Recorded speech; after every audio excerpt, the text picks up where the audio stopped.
بسم اللہ الرحمن الرحیم۔ ایک چوہا کسان کے گھر میں بل بنا کر رہتا تھا۔ ایک دن چوہے نے دیکھا کہ کسان اور اس کی بیوی ایک تھیلے سے کچھ نکال رہے ہیں۔ چوہے نے سوچا کہ شاید کچھ کھانے کا سامان ہے۔ خوب غور سے دیکھنے پر اس نے پایا کہ وہ ایک چوہے دانی تھی۔ خطرہ بھانپنے پر اس نے گھر کے پچھلے حصے میں جا کر کبوتر کو یہ بات بتائی کہ گھر میں چوہے دانی آ گئی ہے۔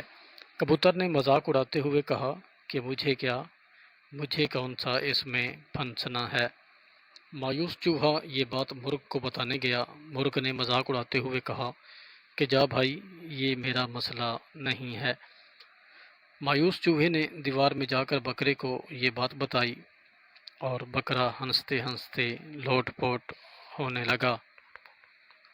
اسی رات چوہے دانی میں کھٹاک کی آواز آئی جس میں ایک زہریلا سانپ پھنس گیا تھا۔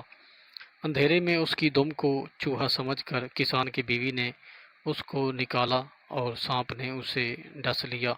طبیعت بگڑنے پر کسان نے حکیم کو بلوایا۔ حکیم نے اسے کبوتر کا سوپ پلانے کا مشورہ دیا۔ کبوتر ابھی برتن میں ابل رہا تھا۔ خبر سن کر کسان کے کئی رشتہ دار ملنے آ پہنچے، جن کے کھانے کے انتظام کے لیے اگلے دن مرغ کو ذبح کیا گیا۔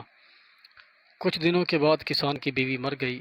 جنازہ اور موت ضیافت میں بکرا کو ذبح کرنے کے علاوہ کوئی چارہ نہ تھا۔ چوہا دور جا چکا تھا، بہت دور۔ اگلی بار کوئی آپ کو اپنے مسئلے بتائے اور آپ کو لگے کہ یہ میرا مسئلہ نہیں ہے تو انتظار کیجیے اور دوبارہ سوچیں۔ ہم سب خطرے میں ہیں۔ سماج کا ایک عضو، ایک طبقہ، ایک شہری خطرے میں ہے تو پورا ملک خطرے میں ہے۔ ذات، مذہب اور طبقے کے دائرے سے باہر نکلیے، خود تک محدود مت رہیے، دوسروں کا احساس کیجیے۔